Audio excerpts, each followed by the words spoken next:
Well, first, our mandate was started as a production company, our little garage band of a production company, was to support storytellers that we believed in, complex material that might need a little extra muscle to get made. And this was right along that mandate.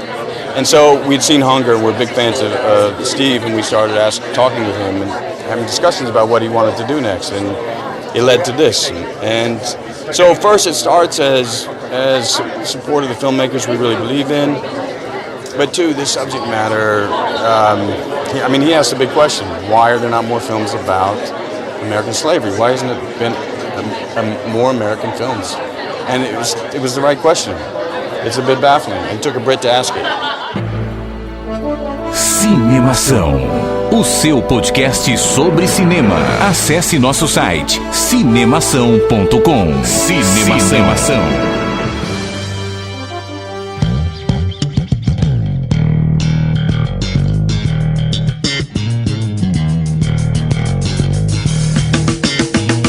Seja bem-vindo ao podcast Cinemação número 185. Eu sou Rafael Arinelli e aqui começa a aclamação pelo Oscar de melhor ator para Brad Pitt. Hashtag Time Brad. Ah, moleque. Ô, louco, meu. Esse cara é fera. Esse é o maridão da Angelina, pai do Maddox, do Pax da Zahara, da Shiloh, do Knox e da Vivienne. Ô, louco, meu. Eu sou Daniel Cury. Porra. Eu sou o Cauê Petito e a primeira regra da Cinemação é: você escuta o podcast Cinemação. E a segunda regra da Cinemação é: você escuta o podcast Cinemação. Essa foi pior. Pô, foi boa, gostei. E aqui é o Bruno Stork e você estava procurando um jeito de mudar sua vida. Não podia fazer isso sozinho. Tudo o que você gostaria de ser, sou eu. Aê! Ó, muito bom. Muito bom. Muito bem, estamos hoje aqui reunidos, né, para conversar sobre esse ator, esse sex symbol que não envelhece. O cara vive num... Ele é um museu de cera, né? Exatamente. Ele e o cara do museu de cera dele são iguais. Exatamente. Exato. E a gente vai conversar aqui sobre vida e obra de Brad Pitt. A gente já fez aqui outros podcasts sobre biografia, né? Já falamos sobre diretores, falamos sobre atores, mais recentemente falamos aí sobre Tom Cruise, e aí agora a gente vai pra Brad Pitt, olha aí, só sex symbols dos anos 90 que a gente gosta de falar. Né? Daqui a 5 anos a gente vai falar. Daqui a 5 anos não, né? Daqui a alguns anos a gente faz, sei lá, do Zac Efron, sei lá. É, exatamente. A versátil carreira de Zac Efron. No arquivo confidencial. E hoje a gente trouxe aqui uma estreia, né? O nosso Bruno Sork, olha aí, que é popularmente conhecido como Sork só, né, Sork? Exato, só sorte. Muito prazer, muito obrigado pelo espaço, pela oportunidade aí, né? Legal, cara. E aí, conta só um pouco aí de você. Você veio de um podcast amigo, né? Que o Cauê já foi lá fazer aquele xixizinho no poste, né? Verdade. Eu convidei, né, o meu amigo Cauê aí. Nós somos do Nerds do Fundão. A gente fala bastante besteira, né? Abalizado no Groselha News, né?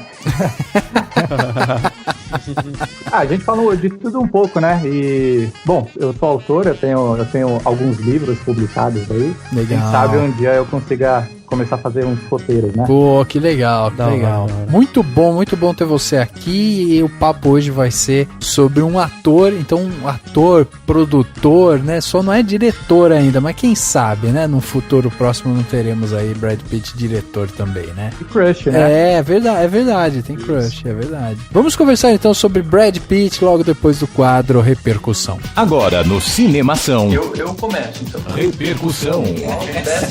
E eu me surpreendi com o filme. Repercutindo o que rolou durante a semana. Repercussão.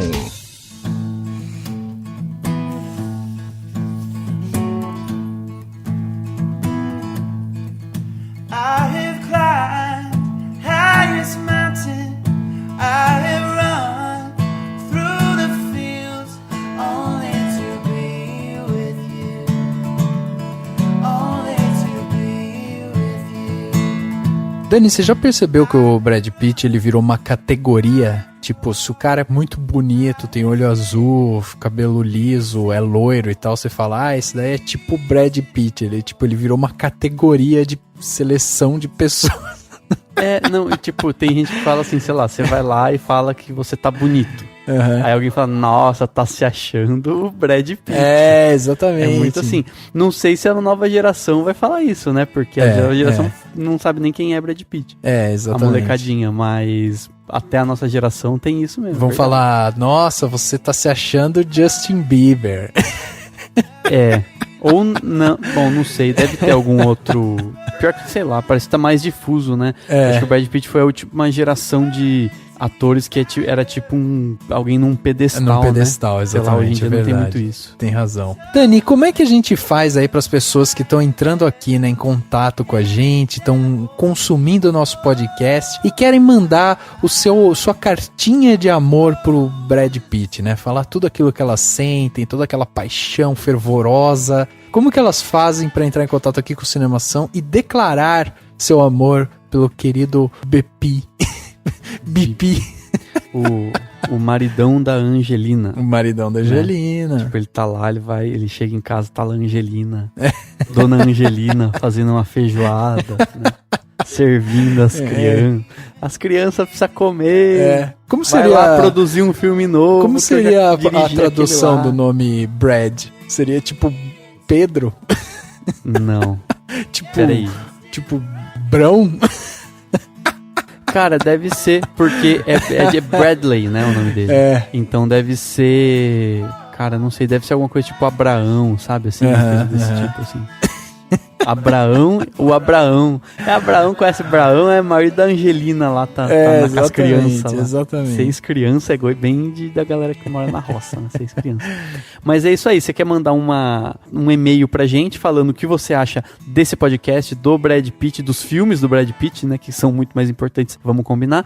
Você manda um e-mail pra contato@cinemação.com ou então encontra a gente no Facebook, no Twitter, no Instagram e no Snapchat com Cinemação. Sempre Cinema CAO. Quer ouvir a gente de um jeito diferente? Vai em webradiovagalume.com toda sexta-feira às 10 da noite, com reprises aos domingos ao meio-dia, quando é exibido o podcast Cinemação na Web Rádio Vagalume. E claro, você acompanha toda a programação super bacana da Web Rádio. E claro, tá ouvindo a gente no SoundCloud ou no iTunes, dá o curtir no coraçãozinho, dá a notinha de 5 estrelinhas pra gente no iTunes, que isso é muito importante pra gente, a gente vai ficar muito feliz. E claro, entra sempre cinemação.com, novidades, crítica, muito artigo, muita coisa boa, você vai encontrar no cinemação.com. Se você tá ouvindo a gente no seu player aí do seu celular, larga da preguiça, vai lá entra no navegador ou do celular ou do seu computador e entre em cinemação.com para acompanhar também as novidades e dar o seu comentário também pelo site.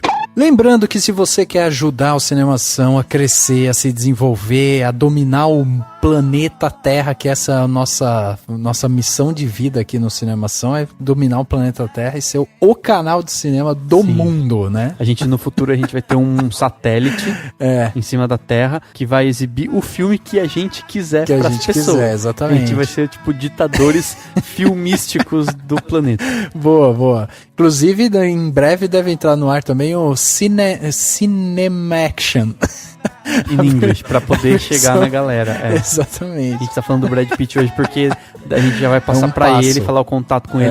Chegar assim, Brad, can you please just let us give us some... Ele vai ser nosso patrão, ele vai contribuir com 150 mil dólares ele já por mês. É produtor, né? Pra ser nosso patrão é facinho. Não, é só 150 mil dólares por mês, não tô pedindo muito. É isso aí. Então, se você quer ajudar o Cinemação, como o Brad Pitt vai fazer num futuro próximo, vai lá em patreon.com/cinemação e torne-se um patrão do Cinemação a partir de $1. Você pode fazer essa doação pra gente e ajudar com que o Cinemação possa pagar, né? Possa pagar suas contas e conseguir crescer, reinvestir esse dinheiro no próprio canal. Para isso, basta você entrar lá no patreon.com/cinemação e fazer a sua doação, assim como faz o Diego Lima, o Alberto Marinho Camilo e o Fernando Machado, que doam pra gente mensalmente uma quantia que ajuda o Cinemação a crescer. Então seja um patrão do Cinemação, porque o dinheiro que você dá é o retorno que você sente. Seja um patrão do Cinemação, vai lá em patreon.com/cinemação.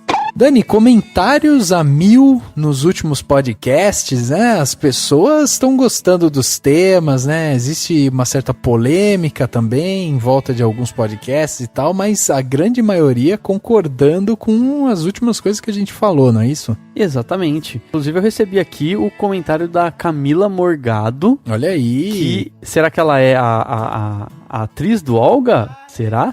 Ou é só um homônimo da atriz do Olga? Enfim, ela comentou o seguinte: muito bom o podcast até agora, sinceramente. Vocês falam de um jeito tão displicente e tranquilo que em vários momentos eu achei que estava na conversa e respondi, mas pode ser só retardo meu mesmo. Mas fiquei encantada com esse podcast, o pessoal em geral e pá, realmente muito bem feito. Na verdade, esse foi sobre o Warcraft, sobre o podcast 184, que ela fez em mensagem e que mandaram pra gente, né? Exatamente. Ela mandou uma mensagem pro Lucas, o Lucas mandou pra gente o elogio e a gente ficou muito feliz de ler. No caso, Camila Morgado, a gente podia fazer um sobre Olga, né, com a Camila, pra ela contar pra gente como foi a produção do filme e tal.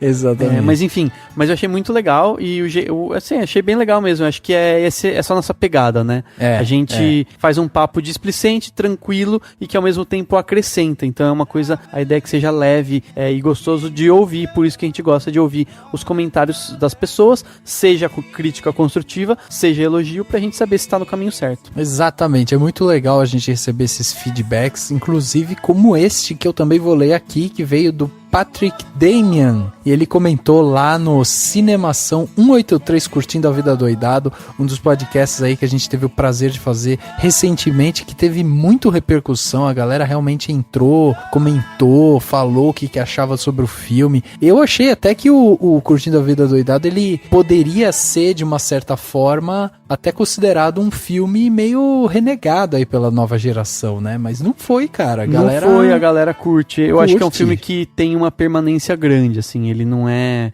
só de uma geração, não, ele é de várias. Exatamente, muito legal a gente receber esses comentários, e aí o Patrick Damian mandou: caras, excelente programa, muito bom mesmo, olha, parabéns, vocês são fodas, podcastinadores são do caralho, acompanham os caras há tempo, aprendi muito sobre filmes com esse programa, muito bom mesmo, vocês são foda, e esse filme, cara, é muito bom, hashtag Save Ferris. Save Ferris, a galera usa hashtag. Né? Pois é, olha aí que legal, tá vendo? Então a gente, Dani, a gente só lê comentário que elogiam a gente. Mas pode mandar crítica, quem sabe a gente não lê. É um desafio que eu faço. É um desafio. Crítica construtiva, não é pra chegar xingando, porque não tem graça. Não vai nem ser lido, né, Vocês são cara? uns bandos de babaca. Você fala assim, tá bom, como eu deixo de ser um babaca se você não sabe explicar isso pra uma pessoa, é melhor não falar. Mas se você tiver uma crítica construtiva, manda aí.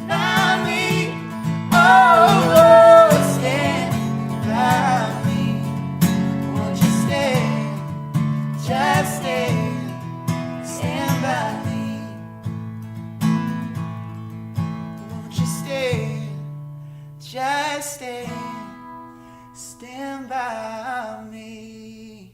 Here's some games here, and there's... Get out! Get out! He's in my chair. Games. Here's some games. Games that want to get out. See? More games. Games, they vegetize you. See? Yeah. If you play the games, you're voluntarily taking a tranquilizer. Nascia no dia 18 de dezembro de 1963, na cidade de Shawnee, em Oklahoma, o ator e produtor William Bradley Pitt. Olha aí, quem é que sabia que o nome do Brad começava com William, popular Valdir aqui no Brasil? Porra. Valdir. Brad William. Novo filme de Brad William. É o William, casado com a dona Angelina. É, isso aí, olha aí, que legal. Já perderia pontos de galã já, né? Só no nome. Exatamente. O cara que nasceu no dia 18 de dezembro, né, de 63, ele é o filho mais velho de três, tem o Doug Pitt e a Julie Neal Pitt, que são os dois irmãos dele. O Brad Pitt é de uma família do sul dos Estados Unidos, que era muito conhecida por ser devota da Igreja Batista. E o Brad Pitt cresceu na cidade de Springfield, no Missouri. Olha aí, já fazendo a primeira ligação do Brad Pitt com os Simpsons. Até isso os Simpsons anteviu, né? É, até isso, olha aí. O nome do pai do Brad Pitt é Bill Pitt, e ele era dono de uma empresa de caminhões. E a mãe do Brad Pitt se chamava Jane Pitt. Quer dizer, a família Pitt, né, no sul dos Estados Unidos, frequentando a sua igreja, com o pai lá tocando os negócios dentro da empresa de caminhões, vivia feliz e contente, e o pequeno Brad vinha crescendo, e aí ele já nutria dentro dele essa vontade de trabalhar com arte. Não longe disso, né, quando ele foi entrar na faculdade, ele queria trabalhar com publicidade, trabalhar com direção de arte, mas ele acabou cursando jornalismo na Universidade do Missouri, que era ali na cidade, né, que em Springfield mesmo, onde ele passou toda a infância e adolescência. Sim, aliás, nessa região fala-se aquele famoso sotaque do bem Bastardos puxado. Inglórios lá, né? Exato, Então, ali ali não era interpretação, era ele falando. Era ele falando com o sotaque das pessoas de onde ele nasceu. Burlame. Porém, né, depois de um tempo fazendo jornalismo, o Brad Pitt já começou com aquela vontade de trabalhar com atuação. Ele tinha esse amor, nutria esse amor por filme, por atuação e tal. E aí ele começou a pensar em migrar de área, né? Queria fazer cinema. E ele só viu esse sonho se tornar tangível quando, no último semestre da universidade, ele falou pra ele mesmo: bom, tá na hora de eu sair, não aguento mais isso daqui e tal. Quer dizer, o cara fez quase a faculdade inteira, e aí no último semestre, com os pais já com rojão, felizes que o filho ia se formar, não sei o que, ele chegou e falou: bom, galera, tô saindo. E aí ele catou lá o carro dele, que era um Datsun. Eu não sei se vocês sabem que carro é esse, mas joga aí na internet, Datsun, um carro feio pra cacete que tinha lá. E ele catou seu carro e foi pro oeste dos Estados Unidos, direção a Los Angeles. Nossa, que carro feio.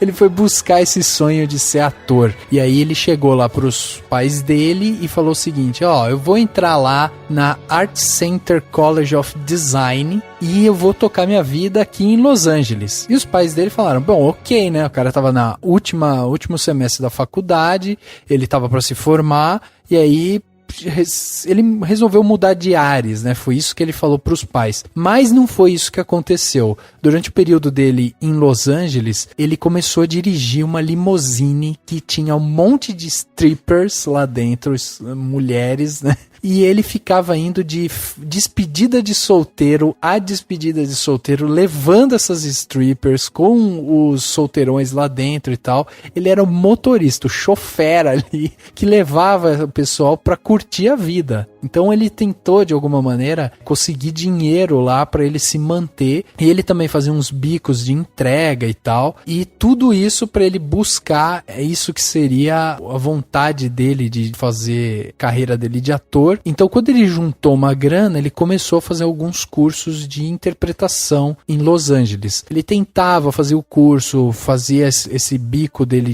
de chofer aí, de motorista e tal, e, né, estudava para tentar chegar, de fato, a começar uma carreira de ator. E aí, um belo dia, por um golpe de sorte, realmente, ele foi acompanhar um colega dele de classe que ia ter uma audição junto com um agente. E aí, por algum deslize lá, o cara deve ter falado: ó, vou eu e meu amigo Brad Pitt aqui, viu? E aí o agente resolveu colocar o nome do Brad Pitt na audição. E aí não colocou o nome do cara que ia fazer a audição. Olha a merda. Esse cara que não fez a audição deve odiar ele até hoje. Sei lá, ele faz tipo Podia umas ser produções eu. nada a ver, né? Ou, não, até pensei zoando. Falei, esse amigo era o Ben Affleck. Não, brincadeira.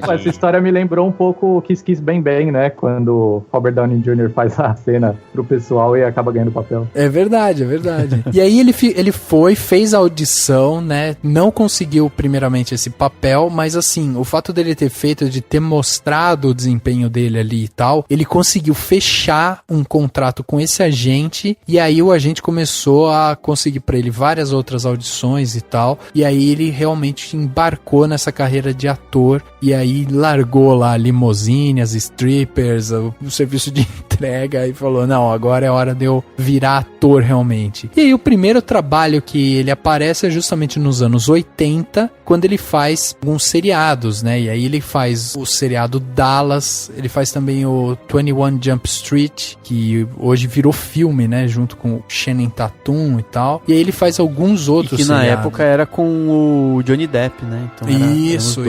Tinha outros atores que hoje são mais famosos, né? Mas principalmente o Brad Pitt e o Johnny Depp. Exatamente. E aí nessa de fazer seriado, se vocês forem buscar a filmografia do Brad Pitt, você vai ver que ele começa fazendo vários seriados. Ele faz seriado, para, daí ele faz outro, para e tal. Ele até fica um certo tempo, tipo assim, 1 ano, sabe, fazendo seriado, mas não é uma coisa de tipo Friends, assim, sabe? Um cara que tipo fez a carreira em seriados e aí um dia ele foi fazer cinema. Não, ele foi o contrário. Ele fazia seriado, mas o foco dele estava justamente em fazer filmes, né? E aí, em 89, ele participa de um longa de terror chamado Assassinato no Colégio. E aí é um filme cult de terror antigo, bem trash, assim, onde ele já participa e já começa a mostrar um pouco do talento dele, né? Mas, depois de um tempo, que eu acho que talvez tenha sido o salto na carreira dele, foi quando ele ainda era um ator sem muita expressão e tal, mas aí ele foi fazer uma ponta, na verdade, né? Quase que um coadjuvante no filme do Ridley Scott, Thelma e Louise, em 91. E ali, muita gente fala que ele deu realmente uma guinada na carreira, porque primeiro, né? Ele era um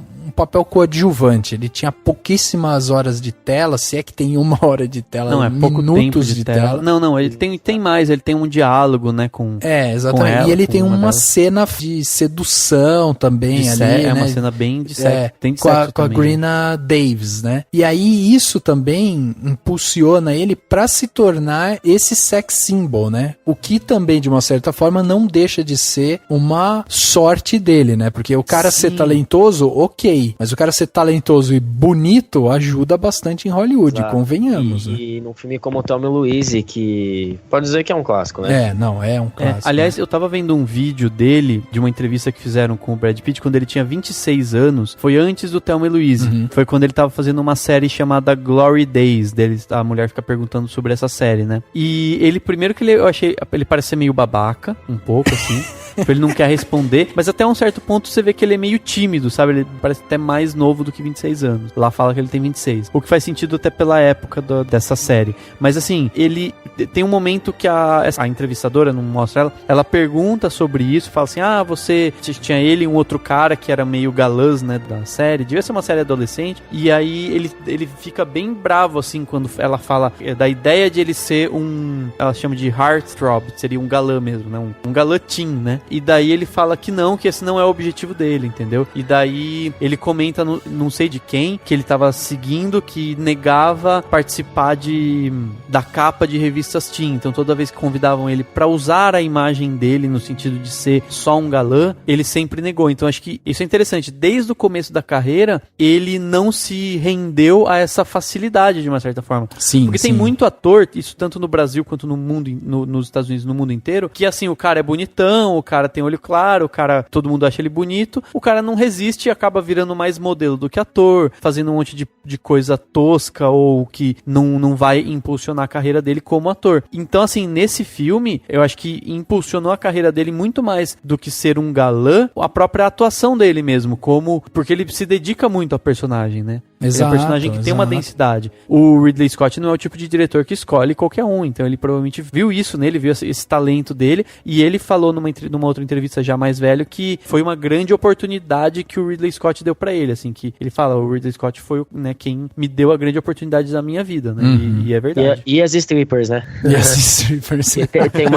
Tem uma frase dele, né, que ele fala, tipo, as strippers salvaram minha vida. Exatamente, não deixa de ser, né, cara? Porque era o que ele tinha, era o ganha-pão dele, né? Era o que ele precisava pra realmente seguir na carreira, pra atuar, né? E o interessante é que, tipo, ele faz esse papel em 91, já demonstra um talento, cria-se, né, obviamente, esse estereótipo de sex symbol, que é um cara bonitão ali e tal, ele tem realmente essa cena com a personagem principal, quer dizer, ganha notoriedade com isso, e aí, em 92, ele faz um filme que se chama Nada é para Sempre, do Robert Redford. E esse filme ele criou uma certa, não diria uma rusga, mas ele criou assim uma situação constrangedora, porque quando foi feito esse filme, o Robert Redford ele chegou contando pra todo mundo e tal, que ele não tinha escolhido o Brad Pitt pra fazer o papel, sabe? Existia ali foi meio que imposto que o Brad Pitt faria e tal. E o Robert Redford, ele meio que fez a contragosto. Bom, é isso que vocês arranjaram, é com isso que eu vou fazer, então, esse filme e tal. E aí, o Robert Redford, ele diz que ele se surpreendeu muito com a atuação do Brad Pitt, porque ele trouxe um conflito muito maior pro personagem do que era esperado. Então ele começa a mostrar realmente traços de alguém que tá realmente dedicado à arte de atuar de uma forma que pode surpreender diretores consagrados mesmo, né? Primeiro com a atuação dele junto com o Ridley Scott, e depois ele já vai trabalhar com o Robert Redford. Quer dizer, você tem aí já dois diretores que colocam a mão nesse ator teoricamente cru, que são surpreendidos justamente pela atuação do cara, né? Já demonstra segurança por parte dele, né? Exato. Era um cara jovem, né? Tipo, tá em começo de carreira, precisa mostrar serviço, exatamente pra conquistar mercado, né? Tem lá seu agente e tal, mas o cara tem que realmente começar a fazer serviços, como ele fez, né? Tipo, parte de séries, aí faz lá 1 ano de série e tal, mas ele nunca ficava marcado muito com um personagem de série, então o foco dele tava realmente em longas e tal. E aí em 94 ele faz o que é o grande sucesso dele, que talvez tenha consolidado ele nos holofotes de Hollywood, né? Que é Lendas da Paixão, filme do Edward Zwick e com o Anthony Hopkins. Quer dizer, ali o Brad Pitt, tipo, finca seus pés em Hollywood. Mesmo ano, é o mesmo ano do Entrevista com o Vampiro, então... Sim. E acho que com certeza isso é o grande marco, né? Assim, num ano ele tá num romance, é um romance, um filme histórico, tá? Uma coisa bem profunda, como Lendas da Paixão, e o Entrevista com o Vampiro, em que é um filme né, com mais ação, um filme de terror e tudo mais. Então eu acho que é legal provavelmente essa dualidade de dois personagens tão diferentes, ajudou, assim, a mostrar pras pessoas, esse cara, ele é bom, ele é um baita de um ator, tal, ele é isso aqui. Eu acho que isso é legal. É diferente de um ator que faz muito sucesso com 2 filmes onde ele vive personagens muito parecidos, sabe? Nesses 2 ele é par romântico, nos 2 ele faz comédia, nos 2 ele faz isso. Não, ele faz 2 filmes muito diferentes, né, no mesmo ano, né? 94 e 95 ele gravou o nome dele pra sempre, né? Foram 4 filmes, assim, extremamente grandes e totalmente diferentes, né? Personagens totalmente diferentes. Sim. E depois, é porque em 95 já vem o Seven, né? Seven, que é do 12 Macacos, e os 12 Macacos, que é do Terry Gilliam, isso. Então, assim, ele já tá trabalhando só... Isso, na mira de grandes diretores, né? Jesus! Sir! We have information that you're transporting goods in violation of the Volstead Act. Well, if you mean a case of Irish whiskey from my father, I am. I have to ask you to give it up. It'd be a bit disappointed.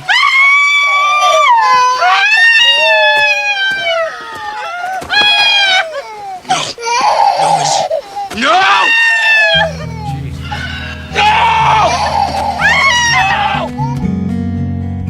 Agora, tem uma coisa aí, não sei se vocês concordam comigo, mas, por exemplo, quando a gente veio falar aqui do Tom Cruise, o Tom Cruise também foi considerado um sex symbol, né? Só que, por exemplo, o Brad Pitt, aqui em 94, 95, ele ganha pela primeira vez o título da revista People de o homem mais sexy do mundo, né? A People dava esse prêmio. Então ele dá esse prêmio pro Brad Pitt em 95 Acho que até recentemente hoje. foi o Chris Hemsworth. É, exato. Então, mas ele ganha, o Brad Pitt ganhou 2 vezes, em 95 e em 2000. Em 95 é justamente quando ele tá tendo esse ápice da carreira dele, quando ele começa a entregar esses filmes que marcam o nome dele em Hollywood, que tornam ele realmente um ator consagrado dentro do mercado americano. Agora, o Brad Pitt pode até falar que ele não buscava ser esse sex symbol, mas a gente tem que falar que, por exemplo, se a gente for comparar a carreira dele com vários outros atores, isso facilitou e muito a carreira dele, né, cara? Porque, meu, o Tom Cruise, por exemplo, quando a gente pega a filmografia do Tom Cruise, a gente vê que o cara fez um monte de filme porcaria e passou na mão de uma série de diretores e tal, Eu discordo. antes de fazer um puta lançamento, Então, entendeu? sabe por que eu discordo? Porque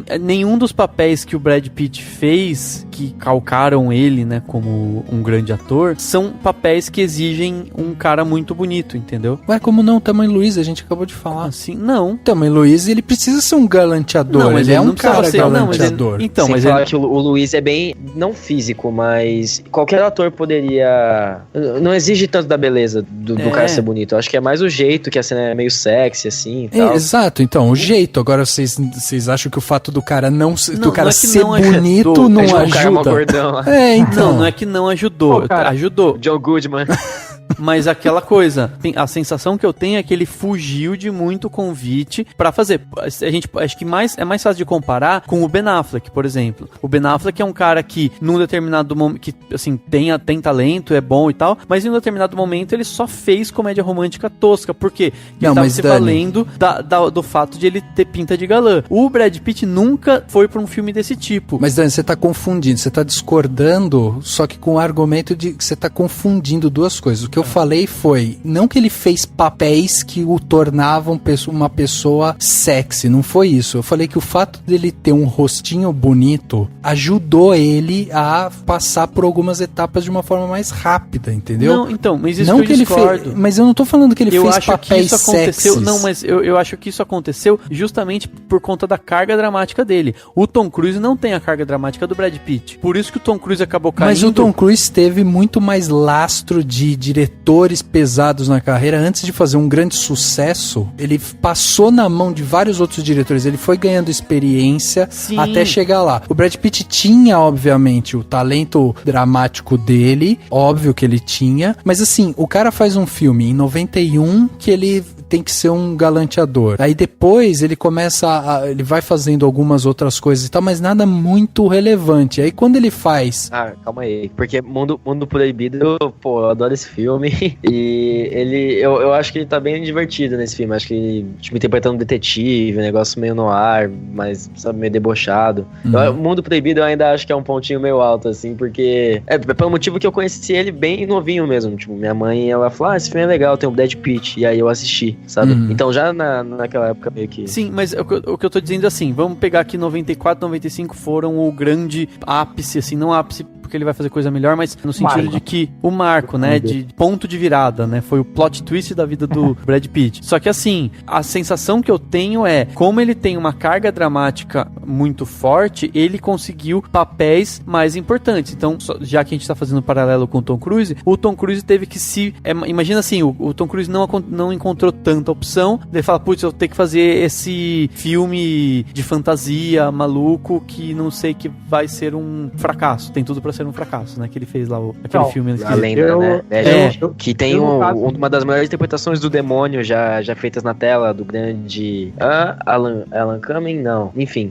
Não, mas enfim, mas o filme foi, tipo, assim, o Tom Cruise passou por fracassos, entendeu? Por quê? Sim, porque ele precisava meio que falar assim, não, eu preciso pegar esse aqui porque é uma oportunidade. O Brad Pitt, a impressão que dá é que ele foi já na jugular mesmo, e que ele se esforçou tanto a ponto de poder escolher papéis, ou de poder, de ter a oportunidade oportunidade de fazer papéis bem mais desafiadores, entendeu? Concordo que os 12 Macacos, por exemplo, é um papel super desafiador. E logo depois de um Seven... Rendeu, né? indicação a ele, não rendeu? Indicação ao Oscar de ator coadjuvante? Isso, e ele ganhou o Globo de Ouro, né?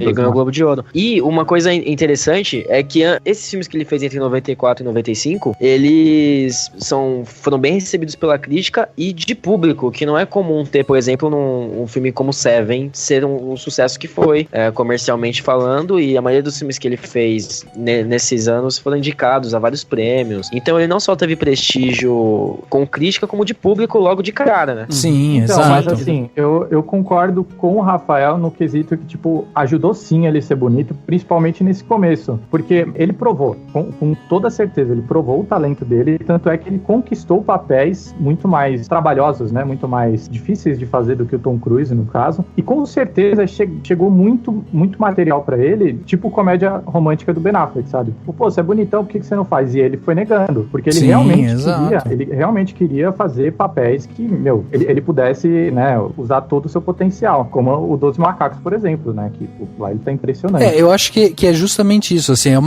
existe uma diferença entre escolha de carreira, sabe, escolha do que eu vou aceitar ou não fazer na minha carreira pra eu chegar no topo ou onde eu almejo, e o fato do cara, tipo, ter realmente um rosto bonito, e aí o cara, sabe, ele explorarem essa imagem dele de uma outra maneira pra atribuir sucesso ao filme. Como a gente tá falando aqui de, por exemplo, Lendas da Paixão, Entrevista com o Vampiro, Seven, 12 Macacos e tal, que são os filmes que ele faz em 94 e 95, que são os filmes do auge dele, a gente tá falando também que o cara ganhou um prêmio da People de homem mais sexy do mundo. Vocês acham que isso não influencia? É óbvio que influencia. E eu tô falando, ele tem sim a carga dramática, ele é um ótimo ator, e ele fez, diferente do Ben Affleck, melhores escolhas de carreira, em termos de, eu quero me provar como ator. Eu acho que ele sempre foi, a impressão que eu tive pelo que eu vi até no vídeo dele, com 26 anos ainda meio bobão respondendo perguntas, ele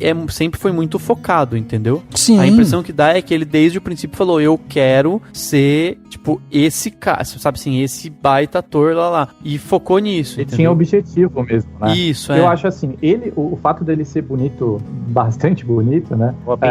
No primeiro filme, por exemplo, lá, Thelma e Louise lá, ele, exploraram sim a beleza do cara, o cara loiro, o olho claro, trincado ali, fazendo a cena pras meninas, só que ele, a beleza dele ajudou a surpreender o pessoal com o talento, sabe? Porque o pessoal, tipo, esse cara só é bonito e tal, bota ele em algum papel que ele precisa pegar alguém, sabe? E não, ele se provou, né? Então eu acho que isso foi alguma coisa que, tipo, foi um atalho pra carreira dele, sabe? Que ele acabou passando, por exemplo, por isso. Exato, eu acho que é totalmente diferente de você pegar, por exemplo, o caminho que, por exemplo, um Denzel Washington da vida percorreu, entendeu? Que é um cara que tem um talento gigante, dramático também, só que daí o cara passa por um monte de outros filmes menores e tal, porque ele é negro, porque ele veio de comunidade humilde, não sei o que. Então o cara às vezes passa por... Não, o fato dele ser negro muda todo... Então, muda totalmente, coisa, é isso que eu tô falando. O fato do Brad Pitt ser o carinha branquinho, loirinho, bonitinho, que em 95 ganhou o prêmio de homem mais sexy do mundo, ajudou, obviamente, a levar público pra assistir Seven, pra assistir Entrevista com o Vampiro, pra assistir Os 12 Macacos. O cara ele ganhou o nome dele em cima disso.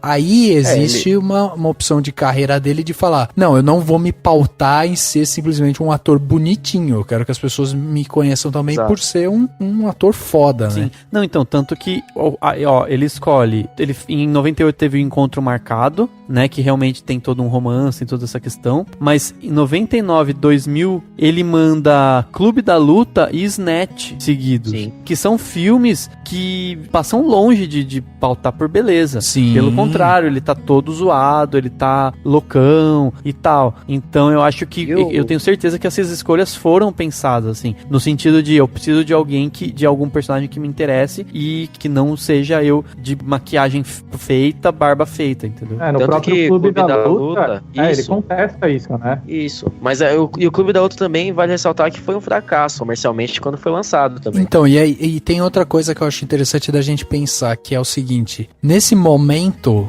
da carreira do Brad Pitt, ele traça pra si uma busca por personagens mais complexos, principalmente em termos psicológicos, né? A gente ir lá olhar justamente ele em Seven, ele em Os 12 Macacos e tal, você vai ver que ele tem na mão personagens que são muito mais desenvolvidos, você tem dramas psicológicos muito fortes. E isso a gente vai continuar vendo em Clube da Luta, a gente vai continuar vendo em outros filmes que ele encabeçou também. E aí também eu acho que ajuda, tanto em termos da carreira dele e tal, o fato dele ter pouco tempo, né, depois, em 98 mesmo, nesses anos 90, ele começa a ter um relacionamento com a Jennifer Aniston, que era a atriz principal de Friends, então também já começa aquela muvuca ali ao redor da vida pessoal dele. Ele era um cara público, boa pinta, homem sexy, não sei o que, também com uma atriz que, tipo, tava despontando também como uma atriz sexy, bonita, não sei o que, de um seriado eram hiper famoso. O casal símbolo de Hollywood. Exatamente. Né? Até porque nessa época a Jennifer Aniston tava bombando.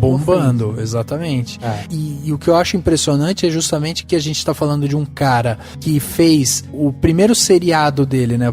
Assim, o primeiro filme realmente que ele fez foi em 89, e a gente tá falando que ele tá bombando em 94 e 95. Quer dizer, um cara que tinha 5 anos de carreira, sabe? Era um cara que, tipo, ele realmente decolou muito rápido, e aí, tipo, tudo isso que envolve a imagem, a persona Brad Pitt, contribuiu para que ele fosse ganhando também relevância em termos de atuação, né? Sim. E eu acho que entra também a questão de época, né? Esse papo de que hoje você não tem tantos astros num pedestal como se tinha antes, né? Por quê? Porque hoje tá todo mundo muito próximo, né?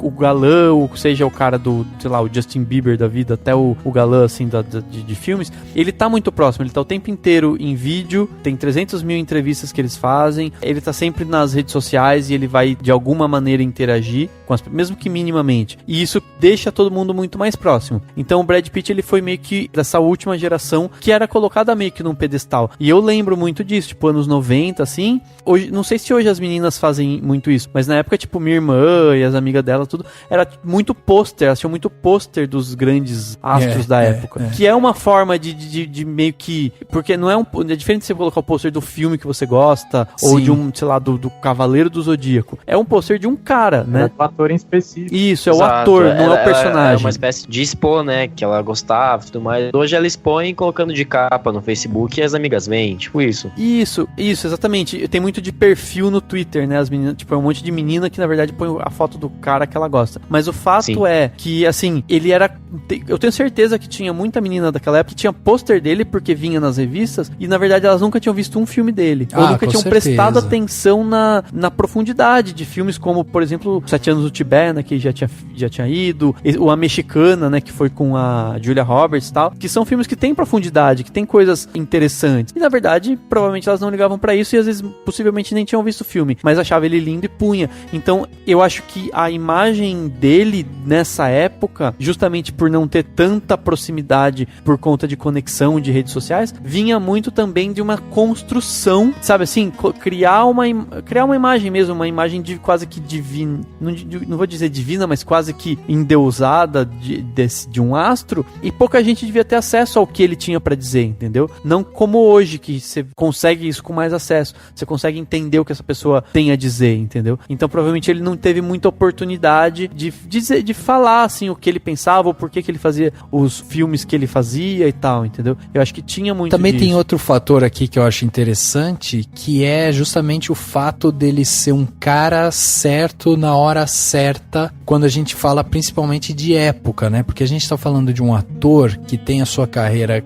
numa época crescente nos anos 90, e um cara que, tipo, pra mim a grande virtude do Brad Pitt é justamente ele ter sabido fazer as escolhas certas de personagem, porque ele realmente poderia ter ido por um caminho mais simples, de ficar fazendo comédia romântica e tal, e ele soube negar, ele soube ir atrás do que ele gostaria de ser, qual tipo de ator ele gostaria de ser, que tipo de personagens ele gostaria de pegar. Então, assim, a gente já começa a ver isso. E aí a gente vê também um lado dele, que é um lado que hoje tá mais forte, inclusive porque ele tá mais velho, ele tá casado com a Angelina Jolie, que, tipo, também busca isso, mas que é esse lado dele ativista, o lado humanitário, que é um cara que mostra que, apesar de ser o rostinho bonito, né, ele também é o cara talentoso, é o cara que pensa, é o cara que exerce uma função social além do papel dele de ator, entendeu? Então eu acho que isso acaba transformando ele não num simples ator. Ele se torna realmente uma personalidade mundial de direitos humanos, ele se torna uma personalidade quando ele lança os filmes dele, né? Quando ele começa a mandar... Quando o filme sai com o nome dele, o filme ganha mais peso, o filme ganha mais lastro, né? Ali, você começa a ver tudo isso ganhando muito mais holofote porque tá levando o nome do cara. Então o cara não construiu só uma carreira, ele construiu uma marca também, entendeu? Ele construiu toda uma imagem, todo um sentido pela imagem dele. Até por isso que eu acho que ficou uma coisa meio estranha quando aconteceu todo aquele episódio justamente do rompimento dele com a Jennifer Aniston, que ele assume o caso dele lá com a Angelina Jolie, que ficou uma sensação meio estranha, porque sabe, ao mesmo tempo que ele, tô me separando da Jennifer Aniston, eu tô namorando a Angelina Jolie, foi uma coisa meio que imediata, e aí todo mundo ficou que, caraca, então ele traiu, mas essa imagem do Brad Pitt de ser um cara que trai não é condizente com o que ele é e tal, entendeu? É aquele negócio que o pessoal esquece, às vezes, que os ídolos também são humanos, né? Eles Exato. também tem a sua parcela no erro e tudo mais. Sim, mas eu vi ele falando sobre a questão de como ele lida com a mídia, né, toda. Ele falou que desde o começo ele demorou pra aprender a lidar com isso, né?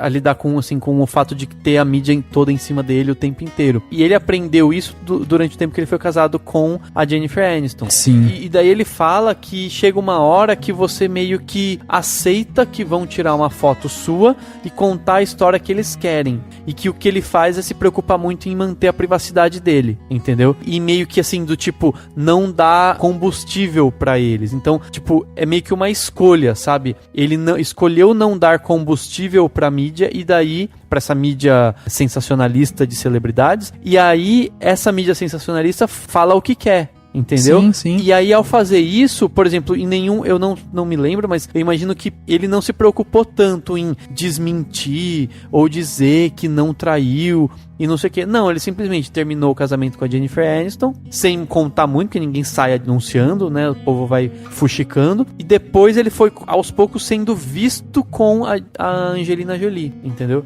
Então, aí foram chegando à conclusão de que houve traição, mas ele, em nenhum momento, até onde eu sei, deu combustível. Chegou para as pessoas e falou, olha, não, o que aconteceu foi isso, aquilo. Foi do tipo, foda-se, a vida é minha, tire a conclusão que você quiser, entendeu? E ele deu declarações, né? Nos anos 90 teve um período que ele meio que se isolou mesmo, e ele falou que ele ficou num quarto só, fumando maconha pra caramba. E aí ele ficou meio isoladão mesmo, por causa que ele não tava sabendo como lidar com isso, né? E aí ele voltou lentamente depois a realizar os filmes e tudo mais, mas ele falou que teve um período que ele desacreditou mesmo, né? Então, e aí, cara, eu acho até interessante porque justamente é isso que a gente tá falando, nessa construção dessa personalidade, sabe? Porque a gente tem hoje uma gama de artistas que eles conseguem de alguma forma se blindar do que vão falar sobre eles ou como vão falar sobre eles e tal. A gente tem, por exemplo, uma das grandes popstars hoje do mundo é a Beyoncé. A Beyoncé, ela tem um controle quase que absoluto sobre tudo que falam sobre ela, sobre tudo que, sabe, que vão especular e não sei o que. Tudo que sai em relação à notícia dela é muito controlado, ela tem uma assessoria de imprensa muito forte ali e tal. E a gente percebe que o Brad Pitt, apesar de ele ter tido essa carreira relâmpago, né, nos anos 80, 90 ali, a gente percebe justamente isso, assim, da preocupação dele de manter o foco no trabalho, se provar como ator, E aí começar a fazer filmes, né, tentar ser astro desses filmes que traziam algum tipo de conteúdo. Então quando a gente vai vendo justamente a filmografia dele, vai falando sobre 7 anos no Tibete, em 97, né, aí teve 7 anos no Tibete, Inimigo Íntimo, depois a gente tem em 98 Encontro Marcado, em 99 Quero Ser John Malkovich, que ele também faz uma participação, 99 sai Clube da Luta e tal. São todos filmes que você tem uma profundidade, você tem personagens que não tem só uma camada de interpretação, e você percebe isso num foco constante dele em cima de se revelar, de se mostrar como um ator completo que consegue fazer personagens complexos, entendeu? Away from the shotgun that's under the counter, and I'll creep up behind that cashier, and I'll cock his head back like so. And I'll say, how come an offscouring of creation like you still sucking air with so many mining coffins? I'll say, how did you get to reach your 20th birthday without leaking out all of your clothes? And if I don't like his attitude, I will slit that Phil Doodle so deep, he will flop on the floor like a fish. My God, what just happened? Sobre esse lance de privacidade, uma coisa interessante até que ele fez é que ele não permite que os filhos dele pesquisem o nome dele no Google. Todas as máquinas dele em casa e tudo mais, deu uma forma de desabilitar o nome dele e da Angelina do Google, né? Eu tava lendo aqui nas curiosidades e tal. Caraca, que louco isso, mano. Exato. Ele não quer nem que os filhos dele pesquisem. Ele fala, né, que as pessoas falam muitas coisas e que ele não quer que os filhos dele sintam o impacto disso. Pelo que eu vejo, eles souberam, assim, criar os filhos bem longe dos holofotes, apesar de ter gente desesperada indo atrás deles, né? Eles conseguiram segurar isso, assim, no sentido de, sei lá, de evitar que as crianças sofressem com isso, né? Sim, acho que eles conseguiram bastante isso. Até fiquei imaginando que ele deve ter contratado alguém da inteligência chinesa, né? Pra bloquear o Google em casa. Mas só que não no período dos anos 90, que ele foi banido da China, né? Por causa dos 7 anos no Tibete. É verdade, teve esse episódio também. Exatamente. Porque 7 anos no Tibete é um filme que mostra justamente essa opressão chinesa, né, cara? Em cima do Tibete e tal. Então isso é muito interessante mesmo. E a foto dos bebês dele e da Angelina foram vendidas por 14 milhões de dólares, né? As fotos dos gêmeos deles, né? Dos filhos biológicos. Isso pra ver o quanto que é o preço, né? Pra você ensinar. Caramba, que absurdo, né, meu? E o Will Smith mostrando os filhos o tempo inteiro. Tá perdendo dinheiro. Olha só. Já bancava um filme, né? Exatamente. Então, e pior de tudo é que o filho do Will Smith ainda não tem carisma, né? Tipo, nenhum, o filho dele é mala, chato pra caramba. Mas... Tipo, foi muito pouco tempo, pelo que a gente vê assim, ou aparentemente foi pouco tempo, entre o Brad Pitt e a Angelina Jolie se casarem e se conhecerem e fazerem a primeira adoção, né? Porque eles, tipo, acho que foi coisa de 1 ano que eles começaram a fazer viagens humanitárias e aí decidiram adotar. Zahara foi a primeira menina que eles adotaram, né? Que foi na Etiópia que eles adotaram. Quando eles estavam juntos, eles já tinham. A Angelina já tinha adotado uma menina, não tinha? Isso, verdade, É depois que ela foi pegar o sobrenome, porque depois de um tempo eles criaram, né, o sobrenome Jolie Pitt. Jolie tracinho Pitt. É um sobrenome só, que é um negócio bem comum entre os americanos, né? Eles meio que juntam pra não apagar o sobrenome da mãe, alguma coisa assim. E ela já, acho que depois só que meio que eles unificaram, tipo, numa família só.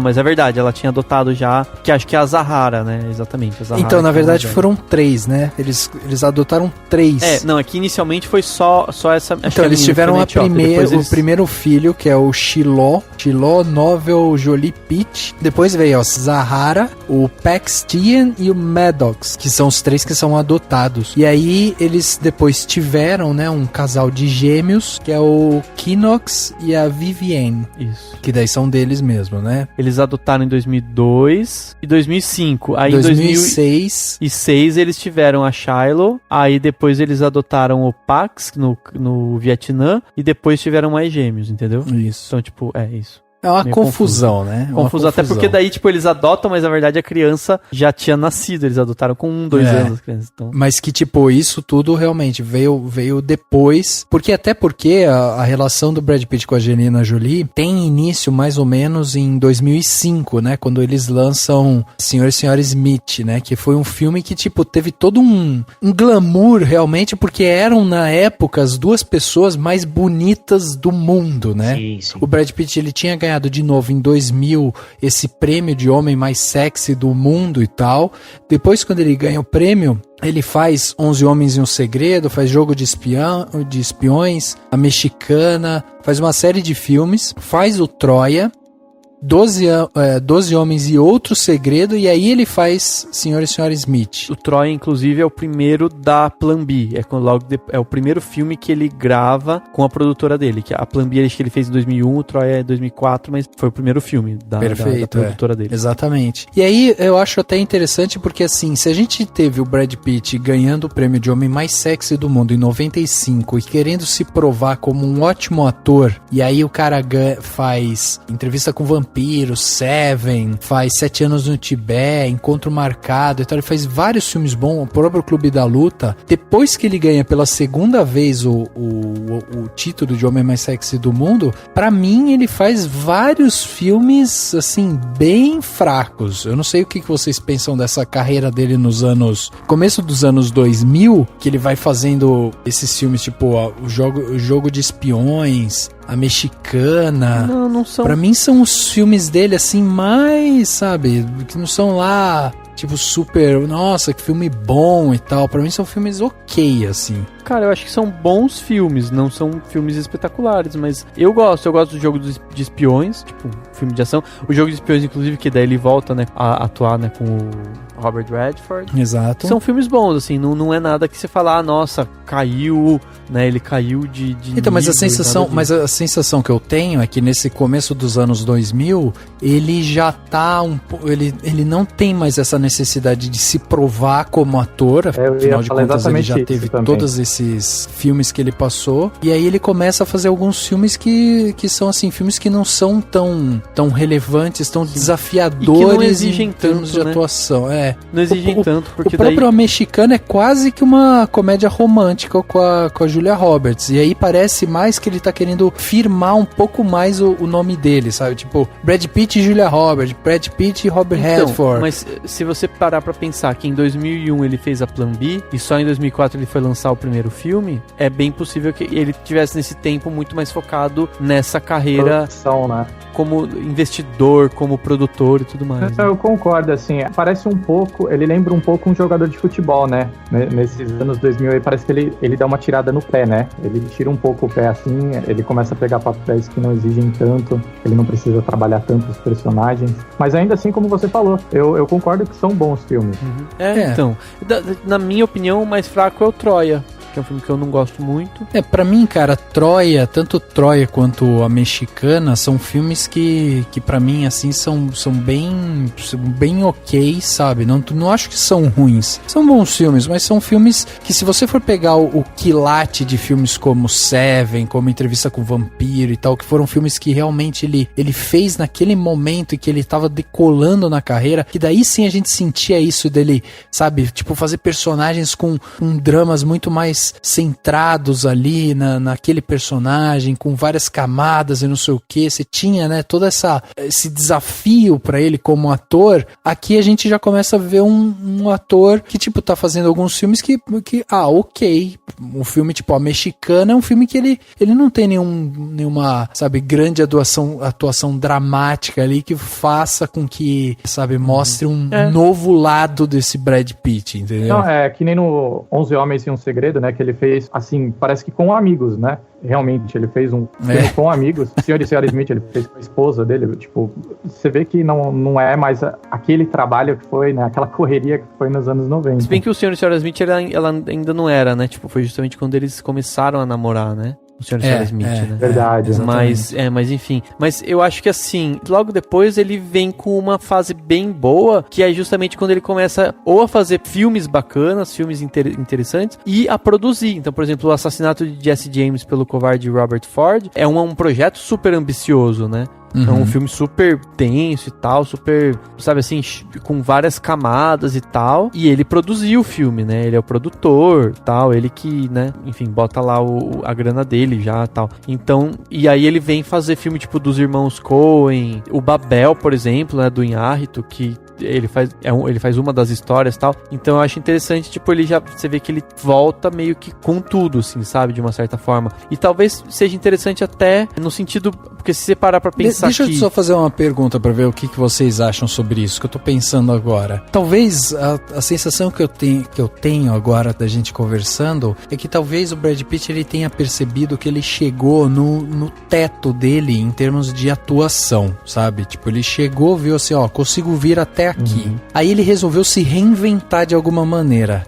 Vou virar produtor. E aí ele começa a assinar junto com a produtora dele vários filmes que são filmes ótimos, né? Ele vai emendando um sucesso atrás do outro e tal, são bons filmes, né? Ele tem essa capacidade de fazer esses filmes, mas assim, parece que a reinvenção dele, a vontade dele se provar, muda de área. Agora eu quero me provar como produtor, porque como ator eu já cheguei nesse meu limite, entendeu? Porque todos os outros filmes que a gente vai ver dele, na sequência, a gente vê um certo tipo de atuação que são atuações interessantes em algum momento e tal, mas que, tipo, não mostram uma coisa diferente, sabe? Não tem uma coisa tão impactante em termos de atuação. Tanto que, tipo, o primeiro Oscar dele foi recentemente ganhando como produtor, entendeu? Não foi nem como ator. Será que existe isso? Será que, de repente, a gente sabe que o Brad Pitt, ele chegou num limite, sabe? Será que o limite de atuação dele é isso que a gente vê hoje? Eu vejo como um amadurecimento dele.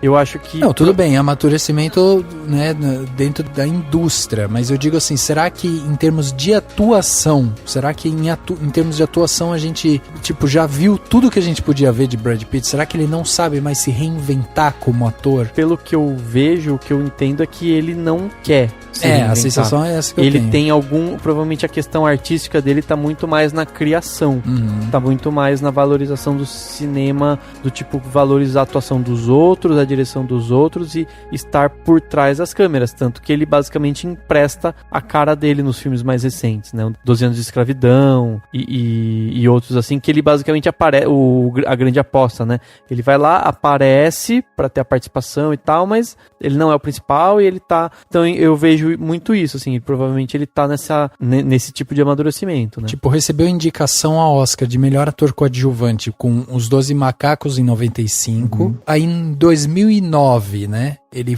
é indicado a melhor ator principal com O Curioso Caso de Benjamin Button. Depois ele é indicado de novo por Moneyball. E aí ele só recebe o Oscar em 2014 com 12 anos de escravidão. Só que se a gente for parar pra pensar nas atuações dele em Moneyball, O Curioso Caso de Benjamin Button e Os 12 Macacos, por exemplo... É uma diferença considerável. Sim, é uma diferença considerável, exatamente. Mas eu ainda acho que a interpretação dele no Moneyball, ela é bem subestimada. Eu acho que Moneyball, além de ser um grande filme, tem uma interpretação contida do Brad. É sutil, né? Mas ele, é sutil. Ela é... Você sente uma melancolia...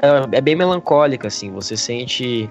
Ele expressa muito através do olhar nesse filme. Ele vive fazendo um suspiro de como se estivesse puto. Cara, eu acho que é bem subestimada a interpretação dele nesse filme, mas O Curioso Caso de Benjamin Button realmente não parece o mesmo Brad, assim, sabe? Nesse lance de atuação. Só sobre o Curioso Caso de Benjamin Button, foi basicamente uma reunion com o David Fincher, né? Do tipo, né, terceiro filme, né, com o Fincher, então... Mas também não é de todos os filmes do Fincher, realmente não é do ponto de vista até da direção, não é o melhor do Fincher. E eu acho que, assim, eu vejo justamente essa questão, vocês estavam falando do Moneyball, né, que ele faz uma coisa muito sutil, eu acho que é aí que mora o amadurecimento dele. Ele tá mais sutil, ele tá mais, sabe assim, porque querendo ou não, quando você é jovem, eu imagino assim, um ator jovem, o cara quer, sabe assim, extrapolar, ele quer usar tudo que ele aprendeu nas aulas de atuação, sabe, uma coisa assim? Sim. Então, daí que vem, né, o Clube da Luta, o Snatch e tudo mais. E um adendo que até em pequenas partes, no Seven mesmo, aquele What's in the Box dele, ao mesmo tempo que é dramático pra caramba, você pode até interpretar isso como de forma meio uma extrapolação, assim, o jeito que ele faz aquela cena e tudo mais, que é até bem referenciado hoje em dia, né, de cultura pop e tudo mais. Ele tem um time cômico que é muito bom, né, em todo o filme. Assim. Por mais que ele tenha bastante papéis dolorosos e tudo mais, ele tem um time bom pro cômico. Ele tem. Tanto que o Tarantino conseguiu explorar bem, né,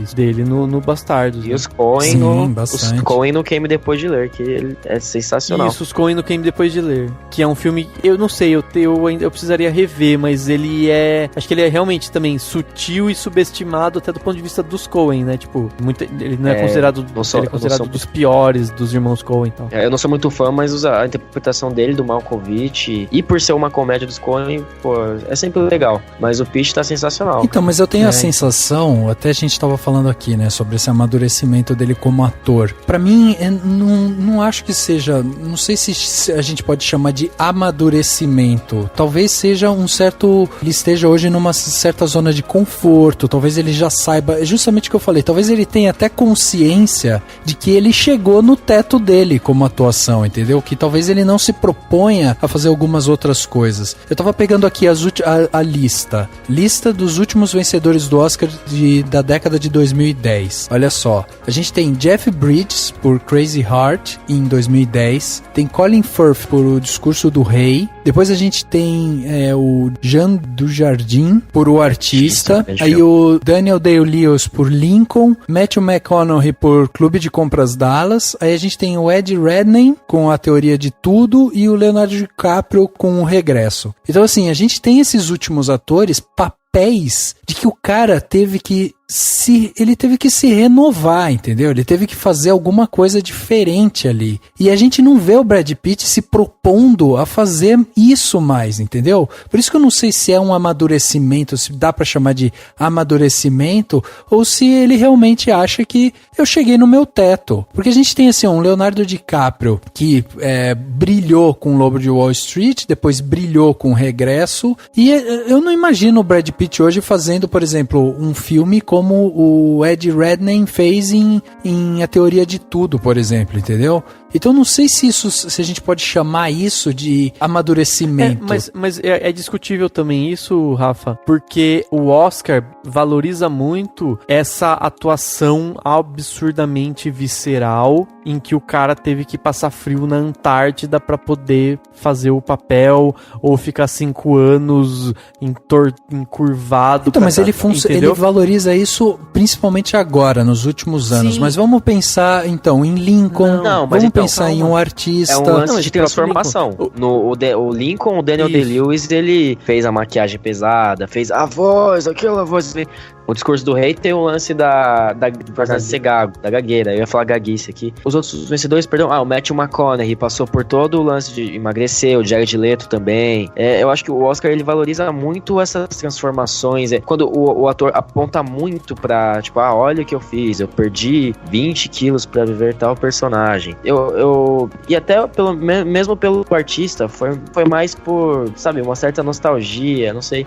Pessoalmente, eu acho que a comparação com o DiCaprio, eu acho que o DiCaprio sempre foi muito mais... Eu acho que ele tem essa meta, ele sempre foi muito mais pretensioso nessa questão de conseguir o Oscar, de fazer papéis que fossem com esse intuito. Já o Brad Pitt, eu acho que ele é mais ele faz o que ele sente que ele deve fazer no momento. Tanto que eu acho que no momento ele tá querendo mais reproduzir mesmo. Por isso que talvez ocorra essa... Às vezes parece que ele se acomodou, mas na verdade ele tá redirecionando as forças criativas dele pra outras coisas, sabe? 6 filhos pra criar, né? 6 filhos pra criar. Então, não é fácil, não. Tem que ganhar uns Oscars aí. Buongiorno. Signori, piacere. Gli amici della vedetta ammirata da tutti noi, questa gemma propria della nostra cultura, saranno naturalmente accolti sotto la mia protezione per la durata del loro soggiorno. Grazie. Gorlomi? Lo pronuncio correttamente? Sì, corretto. Gorlomi? Per cortesia, me lo ripeti ancora. Gorlami. Mi scusi, con me? Gorlami. Eu até tô usando o Oscar só como um exemplo de algumas atuações que a gente viu recente que foram atuações marcantes. O que eu quero dizer é, na verdade, assim, se você pegar as atuações do Brad Pitt dos últimos anos, tipo, vamos pegar dos anos 2000, por exemplo, em diante, elas são atuações que elas oscilam ali, vamos dizer assim, ó, se você fosse pegar, vou tentar fazer uma analogia, imagina uma linha, tipo aquelas de batimento cardíaco, sabe? Do coração. Você tem atuações dele que são como um batimento cardíaco. Você tem ali a linha, ela sobe, ela desce, ela sobe, ela desce ali, mas, tipo, tá ali. Ele mantém um padrão, né? Você tem atuações que, tipo, são mais chamativas, como ele em Bastardos Inglórios, por exemplo. Você tem isso ali. Você consegue perceber, assim, que ele oscila algumas vezes e ele mostra alguma coisa a mais. Só que na grande maioria, ele tem ali o padrão dele, sabe? Cara, mas então, Rafa, mas para e pensar, a árvore da vida. Eu acho genial ele na árvore da vida. Sim. Porque é super sutil, é super contido. Então, você sente que ele é porque ele é o pai, né, do moleque que vai virar o champanhe lá. Uhum. Mas você vê que ele tem uma violência contida nele e que ele tá tentando educar o filho. Eu entendo. E ele tem, se depender dele, ele vai virar uma porrada no filho, mas ele, às vezes, ele se segura e então, tal. Então, eu Você entendo, eu acho que entendeu? ele faz isso muito bem, mas é alguma coisa muito fora do que a gente já viu o Brad Pitt fazendo? É isso que eu tô querendo dizer. Será que esse no sentido de que é contido, é muito mais difícil, Rafa, para um ator ser contido e demonstrar essa forma contida, entendeu? Sei lá, dá um exemplo. Um ator que merecia um Oscar muito mais do que ele ganhou, acho que ganhou, não vou lembrar agora. Muito mais do que o Leonardo DiCaprio fazendo lá o regresso, que ele sofre, deita e dorme no urso, sei lá o que ele mais faz. Um que é muito melhor é o Philip Seymour Hoffman, por exemplo. Com certeza. Que é um cara que fez papéis super complexos, mas que ele basicamente ficava sentado e, sabe, se corroendo e tal. O Capote, né? Foi pelo Capote que ele ganhou. Exatamente, pelo Capote ele ganhou. Mas assim, ele faz papéis em vários momentos de algo, sabe assim, que você sente no olhar uma certa... Sabe assim, uma coisa meio sutil e tal, assim, sabe? Mas eu acho que, tipo, o Philip Seymour Hoffman leva esse tipo de atuação ao primor, entendeu? O Brad Pitt, eu não sinto isso. Que é um primor. Mas, por exemplo, O Homem da Máfia é um filme que ele tá muito foda. Entendeu? Então, ele tá muito bem, mas de novo, é isso que eu tô falando. É contido, mas foge muito daquilo que a gente já viu ele fazer, é isso que eu tô falando. Então, porque a gente hoje vai ver filme dele, a gente já sabe mais ou menos o que ele pode entregar, entendeu? Entendo o que o Daniel tá querendo dizer, no sentido assim, por exemplo, Bastardos Inglórios e no Corações de Ferro, o Fury é Corações de Ferro, né? Isso. São dois personagens, entre aspas, parecidos, que é o cara da guerra, que é o cara que tá lá no meio e tal, e eles são completamente diferentes, o Aldo Apache e o Dom, né? Uhum. Você vê um cara amargurado, tipo, todo destruído e sempre seguindo em frente no Fury, enquanto no Bastardos Inglórios ele chega a ser cômico, né? É trágico, mas ele tem cômico. Prazer, ele se diverte. Exato, ele tem prazer, exatamente. E são dois personagens teoricamente parecidos, assim. É o cara que tá lá na guerra, é o cara que tá comandando sua patotinha lá pra matar e tudo mais, e é totalmente diferente. Você vê essa sutileza dele trabalhar com o drama em um e no outro. Nos dois ele tem bigode. Mas são dois tipos de atuações diferentes também, porque a atuação tarantinesca é sempre um nível acima, é sempre quase na caricatura, enquanto o Fury é um filme completamente realista, e o Pitt, ele consegue muito bem transitar entre esses, não gêneros, mas métodos de atuação de fato. Uhum. Eu também. Eu acho assim, claro, por exemplo, o Brad Pitt nunca ganhou um Oscar de melhor ator. Não é um tipo de coisa que você fala, meu Deus, cadê, sabe? Eu não acho. Eu acho que ok, que ele nunca ter ganhado um Oscar, ele é um excelente ator, ele tem uma carreira muito, muito interessante, mas não é uma coisa que você fala, nossa, é injusto ele nunca ter ganhado por aquele momento em que ele fez tal personagem, entendeu? Sim. Eu acho uma carreira sólida, entendeu? Então, é sólida, mas o que eu digo assim, é que eu acho que ele tem um tipo de atuação. Eu gosto do Brad Pitt como ator, mas eu acho que às vezes o que falta pra ele na parte de atuação ele precisa de alguma coisa a mais. Se a gente for pegar tudo que ele recebeu, como eu falei, eu tô usando o Oscar, mas eu não me importo com o Oscar, eu não importo dele ter ganhado o Oscar ou não. Mas, por exemplo, em toda a carreira dele, ele ganhou um Globo de Ouro com melhor ator coadjuvante em Uns 12 Macacos. Início da carreira dele, ele ganhou esse prêmio. Depois disso, ele não ganha mais nada. Ele recebe indicações e não sei o que e tal, e ele não ganha mais nada. Então a sensação que eu tenho é que, assim, ele tem uma faixa de limite de atuação ali, entendeu? Uma coisa que, tipo, é uma atuação segura, ele é um cara que consegue entregar bem, ele faz aquilo que é pedido pra ele com maestria, ele é um ótimo ator e tal. Mas o que eu sinto que ele tem capacidade para se tornar um ator genial, mas que eu não sei se falta vontade, eu não sei se de repente ele não consegue chegar um pouco além daquilo ali que ele entrega, entendeu? É essa a sensação que eu tenho. Aí eu acho que eu já tô concordando mesmo. Mas eu acho que eu entendo, foi interessante o que você falou, Cauê, um tempo atrás, agora, sobre a questão de ele estar voltado às forças criativas, né? Acho que foi o Sorkin que falou, né? As forças criativas dele estão mais na produção. Mas assim, a questão é justamente isso, assim, no começo a gente tem a sensação de que no começo da carreira ele estava totalmente focado em se provar. Então ele foi lá e fez grandes papéis e conseguiu papéis importantes e etc. E se provar e focado em não ser só um rostinho bonito. Hoje, muito provavelmente, ele está focado em produzir filmes, entendeu? Em seguir com a Plan B e com mensagens que ele quer passar. Teve toda a questão da Angelina Jolie que teve câncer, ele se dedicou totalmente a ajudar a Angelina Jolie a se fazer a cirurgia que ela tinha que fazer e tal.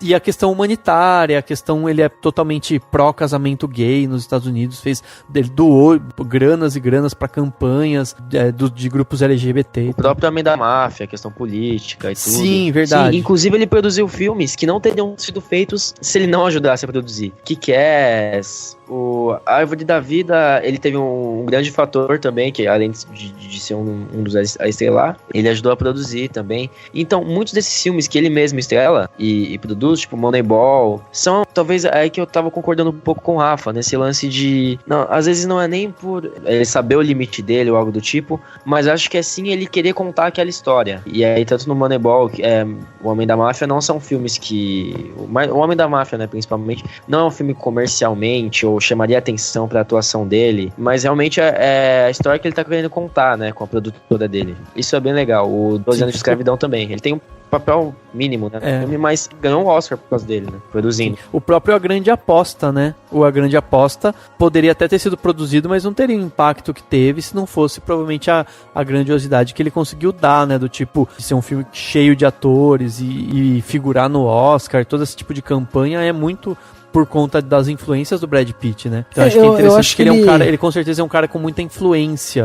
Eu acho que ele tem uma coisa interessante que a gente vai ver, que talvez a gente não veja em muitos outros profissionais de cinema e tal, que é justamente ele parece ser um cara hoje muito mais preocupado com o business em si, sabe? O business cinema, tipo, como que eu faço pra produzir filme e tal. E ele tem essa veia empreendedora, né? Ele é um cara que tem a Plan B, que foi lá fundada junto com o Brad Grey e a Jennifer Aniston, e depois em 2006 ele se tornou o único proprietário. Ele tem uma vinícola também, né, junto, que se chama Miraval, que é junto com a Angelina Jolie. Então ele tem uma coisa assim de empreendedor e tal, e aí a sensação que eu tenho é que hoje ele faz os filmes e tal muito mais pra se divertir, pra colocar o nome dele, pra levar com o Brad Pitt junto e tal. Então ele entende o poder do nome dele, o poder da marca dele, entendeu? Isso, da mesma forma que o George Clooney, ele obviamente ele nunca foi lá um grande ator, mas ele tá obcecado com querer ganhar um Oscar, assim, ele tá produzindo muita coisa que tá pelo menos sendo indicada, que tá sendo sondada, e eu acho que é isso, quando o ator meio que pega gosto, assim, por produzir, e eu até me interesso bastante pela carreira do Pitt como produtor, pela diversidade, pelos filmes que ele tá investindo, sabe, tá colocando o nome dele tá fazendo ser conhecido e tudo mais. E aliás, ele produziu também eu não sei se a gente já falou disso, não sei como, o assassinato de Jesse James pelo covarde Robert Ford, né? Que foi uma puta injustiça ele não ter sido nem indicado ao Oscar. Porque teve gente da família Affleck envolvida, não, brincadeira. tô fazendo piadinhas com ela. Exato. Porque é o Casey Affleck, né? E o Casey Affleck foi indicado ator coadjuvante por esse filme também. Então, eu acho que a gente pode a gente tá em algo aí, gente. Eu gostei muito dessa virada, não é uma virada, mas esse caminho que a carreira dele tomou. Eu gostei mesmo, e eu gostei muito dos papéis que ele tem feito, assim, com a Plan B. Desde o Moneyball mesmo. Realmente, você pode encarar como maturidade dele como ator, como mente criativa de estar investido em projetos tão diferentes e que não teriam sido realizados se não fosse a Plano B. Mas você também pode encarar, talvez, como ele se acostar, sabe? Porque realmente eu sinto que ele também tem um potencial não explorado, mas se não é explorado, eu creio que seja por escolha dele, sabe? Eu não acho que seja inconsciente. Exatamente. E uma coisa interessante, tem até a questão do Guerra Mundial Z, né? Que vai ter uma continuação. Sim. E que, se for ver bem, é uma tentativa de blockbuster. Então, até nesse ponto ele tá fazendo certo, sabe? Pô, toda produtora precisa de um blockbuster pra meio que sobreviver, né? Pra ter um filme que dê muita grana. Sim, né? E acho que ele teve um bom resultado. Exato. Assim. Guerra Mundial Z é um puta filme de ação, tipo blockbuster, né? Eles inclusive fizeram refilmagem desse filme, né? Teve vários problemas na produção do Guerra Mundial Z, eles refilmaram quase metade do filme e ainda assim... Peso, né? Exato, e isso é coisa de produtora. Tipo, sempre que tem refilmagem, alguma coisa assim, a produtora tá muito envolvida. E pra você ver que nesse lado criativo, ele escolheu até o melhor caminho pro Guerra Mundial Z, que também tem questões super legal. Tipo, um filme de zumbi geralmente é coisa de... Ele fala sobre a sociedade. Os filmes antigos do Jorge A. Romero eram filmes que falavam sobre consumismo, zumbis. E o Guerra Mundial Z é sobre superpopulação, né? Então, não é tão vazio, né? Não, assim, até nisso. Aliás, falando em dificuldades, até curiosidades mesmo que eu descobri, durante a filmagem do Troia, né, que foi o primeiro da filme que a Plan B participou, ele sofreu um acidente, ele fez o Aquiles. Ele sofreu um acidente no tendão de Aquiles, velho, e ficaram tipo um tempo sem filmar porque ele teve que recuperar. Cara, é muito louco isso, cara. Tendão de Aquiles, eu falei, mas peraí, ele fez o Aquiles, né? Tipo, isso é muito... isso é muito, né, muito, tipo, irônico, assim, né? E também teve aquele filme que ele teve que parar de filmar, porque ele tava com piolho, né? Isso. E no... Vendias da Paixão. E no Seven, aliás, o personagem dele... No Seven, é o Detetive Mills, né? No Seven, ele quebrou o braço nas filmagens, e pra não dar uma parada na produção... O Fincher, ele adicionou o personagem dele sofreu quebrar o braço também, né? É verdade, é verdade. Então, sempre que ele tá lá com o braço quebrado, ele realmente tá lá, né? Com os ossos fraturados. Não, isso é até legal pro personagem no filme, assim, dá uma fragilidade nele interessante. Yes, I merely mean to finish the work at hand, as requested, and as paid for. Something rubs you wrong, Lee. I offer you the opportunity to speak on it. You ask plainly, so I will tell you plainly. What amused me just then was your concern for my well-being in this heat, when, quite frankly, the condition of your laborers. Condition of my laborers? It is horrid. The hell? It's all wrong, Mr. Epps. They ain't hired help. They're my property. You say that with pride. I say it as fact. This conversation concerns what is factual and what is not. Then it must be said that there is no justice nor righteousness in this slavery. Ô Bruno, diz pra gente, tem algum filme do Brad Pitt, assim, que você considera, tipo, um dos melhores, ou aquele que você acha que expõe ele como grande ator, que, sabe, que pra você revela isso? Cara, olha, eu acho que é meio óbvio, né, porque ele ganhou o prêmio Globo de Ouro pelos 12 Macacos, mas assim, eu acho que aquela cena do monólogo dele embaixo do televisor, sabe, passando o desenho animado, cheio das onomatopeias e tudo mais, enquanto ele fala do sistema sujo e tal, aquela interpretação dele é incrível. Porque assim, a loucura sempre é um estágio na atuação que exige muita dedicação, né, uma dedicação maior, principalmente para sustentar os próprios trejeitos que o ator cria, né. E ele expressa isso tudo de uma forma aham. bem feroz, assim, ele transborda a ansiedade em algumas cenas, sabe? Com aquele stick, abanas de mão, roendo as unhas, sabe? Eu acho muito, muito incrível. Exato. Assim, porque os loucos, eles costumam falar com uma certa certeza, né? Sabe? Com ausência de dúvida. E você vê que ali o Brad Pitt, ele faz de um modo, assim, ele criou um jeito de falar rápido e arrastado ao mesmo tempo. Então, sei lá, deixa o personagem muito saboroso, sabe? Se eu fosse indicar um filme, eu acho que Os 12 Macacos. E eu acho que talvez essa seja a atuação dele, da carreira dele, a atuação mais, vamos até colocar entre aspas aqui, mas seria a atuação mais caricata dele, né? A atuação assim mais... né, que tipo, de tudo que ele já fez, eu acho que essa foi realmente a que foge muito da curva, assim, toda essa loucura, realmente os trejeitos dele e tal, não à toa ele foi indicado a Oscar, foi indicado a ganhou, né, com Globo de Ouro e tal, então eu acho que é isso, eu acho que talvez em 12 Macacos a gente tenha o real potencial do Brad Pitt como ator, entendeu, tipo, até onde esse cara pode chegar e como é difícil, tipo, você ver um cara fazer um trabalho como esse, assim, eu acho que realmente mas muito marcante. Você não concorda, eu tô discordando aqui porque eu, sei lá, não consigo enxergar desse jeito. Você não concorda que seria também imaturidade dele se ele ficasse fazendo papel de louco, papel de cara no hospício, ou todos os papéis? Tudo bem que, de uma certa forma, ele repete, uma coisa que ele repete muito é esse sotaque do sulista, do caipira, né? Uhum. Assim, tem de uma forma bem exagerada, bem forte no Snatch, que né, ele é um cigano e tal, no Snatch Porcos e Diamantes, mas que querendo ou não é um negócio que ele meio que mantém e que lá vai vir também com o Aldo Raine lá do... O Aldo Raine é completamente cartunesco, cara, é muito cartunesco. Isso, então, mas são dois momentos que ele é cartunesco, mas ele repete um pouco isso, não tanto quanto o Matthew McConaughey, mas ele repete um pouco esse sotaque do caipira, sabe? Tem o, óbvio, do Jesse James, né? Tem do no assassinato do Jesse James. Califórnia, né? Califórnia, você vê que parece que ele tá falando normal ali, né? É o sotaque dele realmente.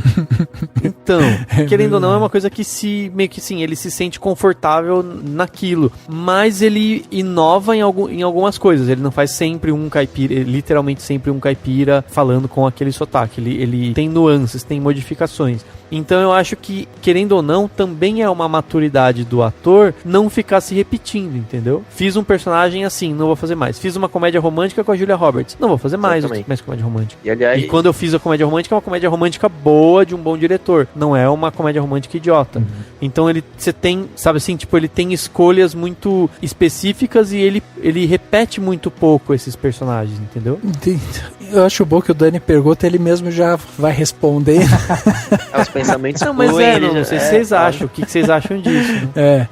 Não, eu acho assim, Dani, eu acho que ele tem essa maturidade e tal, mas é o que a gente já falou aqui, talvez ele tenha chegado aonde ele sabe aonde ele pode atuar, ele conhece os campos ali, isso não é bom? Não, sim, mas eu não acho que é do tipo que ele sabe limites dele, ele sabe que ele pode, eu creio que ele sabe que ele pode fazer mais, mas ele escolhe papéis que talvez, às vezes, eu sei, isso é algo bem comum com as pessoas falarem, mas acho que menos é mais, às vezes, sabe? Uhum. Então, mas você tem uma atuação dele marcante em 12 Macacos, que é uma atuação que menos é mais. Ele faz uma atuação de um louco convincente. Não chega a ser um louco caricato, Nicolas Cage. Nicolas Cage escandaloso, mas entendeu? Ele utiliza de várias coisas que a academia mesmo gosta. Isso provavelmente ele sabe fazer o que a academia gosta, que é o lance do tique, do olho meio torto, assim. É um personagem todo nas excentricidades, nos gestos,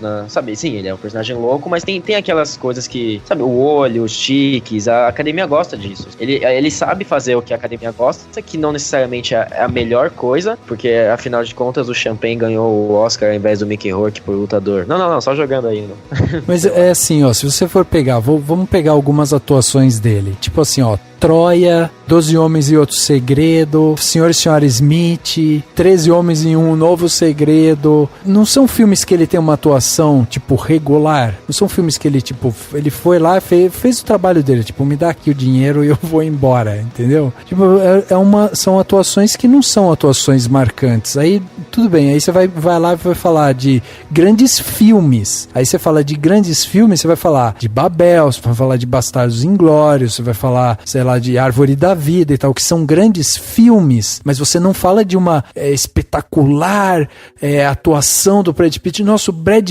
Pitt em Árvore da Vida estava genial, entendeu? Tipo, você não consegue falar isso. Você fala, ele teve uma atuação muito boa. Ele teve uma atuação... se fosse genial, o Terrence Malick tinha cortado, né? Exato. Não. Mas... Ou então o Inarrito, né? Com todo pretencioso. Assim, não. É Inarrito, né, gente? Babel. Não, porque Babel é muito... mas é Inarrito, né? Mas então... E é aquela questão, tipo, todo grande... Não é porque o cara é um grande ator ou é um bom ator que ele precisa em todo o papel fazer, sabe, assim, uma coisa grandiosa e grandiloquente. Mas ninguém tá falando que ele precisa fazer isso em todo o papel. Eu tô falando, assim, ó, o Bruno trouxe pra gente aqui 12 Macacos. 12 Macacos, ele está genial em 12 Macacos. Os trejeitos dele, as atuações dele e tal, é genial. E talvez seja, pra mim, seja se não a melhor atuação da carreira dele, tipo, tá perto de ser uma das, tipo, a top 3, sim, entendeu? Quer uma comparação? Vou fazer uma comparação aqui, me julguem se vocês quiserem. Johnny Depp foi lá, fez o primeiro Piratas do Caribe, filme bom, o cara tá muito bom, tá muito engraçado. O que ele fez depois? Ele só fez o mesmo personagem pro resto da vida. Eu concordo, tipo, porra. Nunca mais ele fez outro personagem, entendeu? Aí você fala, porra, Johnny Depp. Menos... Então é melhor fazer um personagem, menos é mais, Isso. seja menos. Tipo, vai lá, faz um papel, sei lá, um drama. Não, ele fez o Inimigos Públicos, né? Ele fez o Inimigos Públicos do Michael Mann, que é um bom claro, filme. Tem bons filmes. Tem agora um mais recente que o Black Mass, né? Que eu ainda não vi, inclusive. Mas eu sei que ele tá muito bom. Então, assim, você tem, sabe assim, alguns momentos. Mas de uma forma geral, o que ficou marcado na carreira do Johnny Depp? Ele fez o mesmo personagem um monte de vezes. Tipo, ele fez 300 Piratas do Caribe. Ele fez a Fábrica de Chocolate, que ele é uma versão diferente do Jack Sparrow. Ele fez uma versão do Jack Sparrow no Alice do País das Maravilhas. Então, tipo, sabe assim? Você fala, pô, cadê novidade? Então, mas você tá se contradizendo, Dani, porque há pouco tempo você falou, mas não é bom o cara ser consistente, não é bom ele fazer a mesma coisa, não é bom... Não, então, isso. Eu acho que, por exemplo, o Depp... O Johnny Depp, não querendo me distanciar do assunto, ele é aquele tipo de ator que eu acho que é o ator que o Heath Ledger, infelizmente, sem querer, o Heath Ledger teria se tornado, que é o ator que ele é muito bom por trás de rosto pintado, de muita maquiagem, ele vira outro personagem, mas o Depp, ele tá se tornando o mesmo personagem. Esse é o problema. São as mesmas características. Sim. No lance do Brad Pitt, que você comentou, Rafa, Sr. e Sra. Smith, 11 Homens e um Segredo, esse é o lance. Ele não tenta ser maior que o filme. O personagem dele não tem muitos trejeitos, é um personagem... Ele faz o que é correto pra aquele personagem naquele filme, e eu acho que é o tipo de coisa que, assim, ele não escolheu o Sr. e Sra. Smith porque ele queria fazer uma atuação. Não, ele escolheu porque ele queria fazer um filme com a Angelina Jolie, queria fazer uma comédia romântica de ação, sei lá, sabe? E acho que é isso sobre a atuação mesmo. Mesmo as do Johnny Depp que o Dani falou. Eu acho assim, ó, que a gente concorda, todos aqui concordamos, que a gente viu nele, principalmente nos anos 80 e 90, um ator querendo se provar, levando a atuação dele a outros degraus e tal. Depois, na década de 2000, 2010, a gente tá vendo um Brad Pitt mais contido, mais centrado, fazendo atuações que beiram o regular, entendeu? A gente vê atuações que, de repente, como eu falei, aquela linha do batimento cardíaco. Tem atuações que você vê que ele vai bem, e aí depois ele volta e faz uma atuação regular. Ele parou de subir os degraus, né? Ele parou de subir os degraus e começou a andar em linha reta o tempo, né? Isso. A gente percebeu isso. E talvez isso esteja realmente linkado com o fato dele tá se dedicando hoje à parte criativa, dele tá trabalhando muito mais na parte de produção e tal, e menos na parte de atuação, né, que para um ator querer se desenvolver e querer chegar a degraus, tipo, muito altos, o cara tem que se dedicar, ele tem que continuar estudando, ele tem que continuar sendo levado a novas experiências e tal. A gente tá cheio de atores aí que a gente vai falar, pô, são atores geniais, e Brad Pitt não está entre esses atores geniais, entendeu? Ele está tá entre os bons atores, talvez os muito bons atores, entendeu? Então eu acho que isso que é o que a gente concorda hoje aqui, e talvez ele tenha, acho que a grande marca que o Brad Pitt vai deixar no legado dele em Hollywood seja justamente ser um cara que estava envolvido em grandes produções, que estava envolvido sempre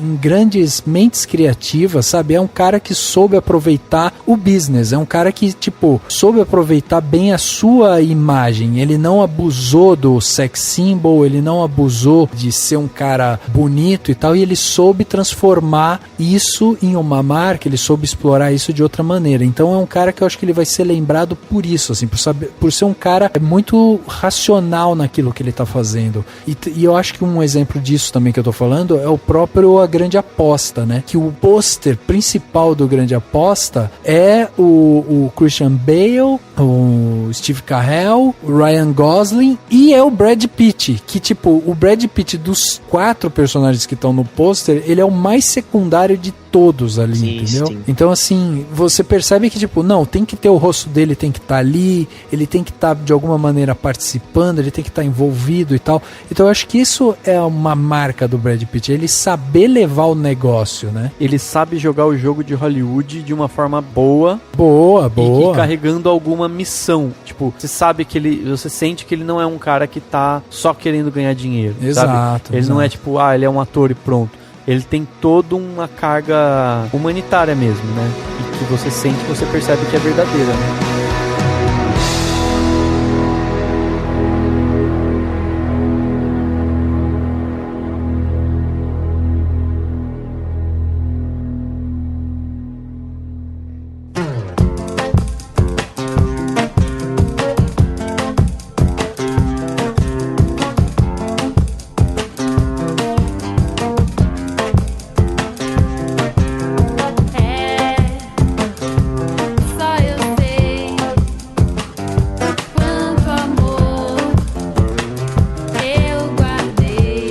Chegando ao final de mais um podcast, agora o podcast Cinemação número 185, falamos aqui do Brad Pitt, esse ator e produtor de 52 anos, casado com a Angelina Jolie, pai de quantas crianças agora? São 5? 6 crianças, cara.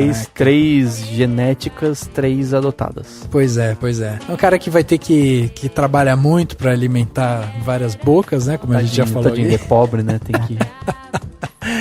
Falamos aqui então do Brad Pitt, grande figura de Hollywood que com certeza vai deixar um legado. Como a gente falou aqui, vamos esperar que ele não chegue ao limite do talento dele, né? E eu tenho que agradecer aqui a participação do Bruno. Obrigado. E Bruno, eu vou pedir para você deixar o endereço, né? A galera que quiser ver mais, escutar mais vocês falando sobre filme, nerdices e tal, como que elas fazem, né, para ir até vocês, comentar, conversar lá? Bom, temos o site, né, www.nerdsdofundão.com, ou você procurando no Instagram, Facebook, é sempre facebook.com/Nerds do Fundão. Colocando Nerds do Fundão no Google, você encontra tudo. Legal. E os livros? Quem quiser ver seus livros? Poxa, agora a lágrima no olho, assim, chegou a escorrer aqui. Bom, os meus livros todos estão no Clube de Autores, né? clubedeautores.com.br. Só colocar Bruno Sork lá e aparecem meus 11 livros lá. Pô, legal. 11 livros? 11 livros. Ô, louco, mano. Olha aí, Daniel. Eu falei assim, nossa, vou ler o livro do Sork. Não vai dar, cara, tempo pra ler 11 livros. Não, brincadeira. Depois, aos poucos eu leio, mas... Falei, 11, mas enfim. Legal, parabéns, cara. Parabéns. Valeu, coração. Legal, cara. Cauê, obrigado também pela sua presença aqui, mais uma gravação realizada. Hoje você vai mandar beijo pra mãe, pro pai, pro amigo, pro vizinho, cachorro, gato. Bom, hoje não vai rolar beijinho, hoje não tem beijinho. Hoje eu tô aqui, né, Cauê? Pô, o Sork já tá aqui, cara. Não tem como mandar abraço pro pessoal do Nerds do Fundão, pro Sork, porra, cara. Eu vou mandar. Não, já sei. Ô, Larissa, abração. Aquele abracinho, mano. Isso aí, valeu Cauê, valeu Sork. Eu agradeço. Obrigado gente, a todo mundo. E é isso aí, vamos ver se na próxima o Brad vai ter criado aquela cola de bastão. Brincadeira, piadinha idiota nesse momento. Mas é isso aí, até a semana que vem. O podcast Cinemação número 185 fica por aqui e a gente se vê no próximo.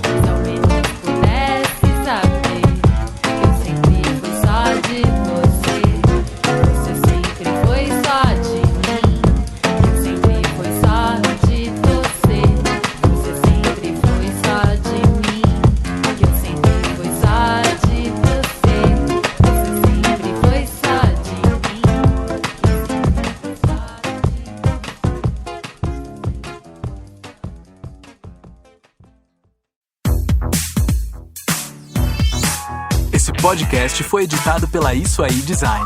Tudo isso é forma com função. É design estratégico. É isso aí.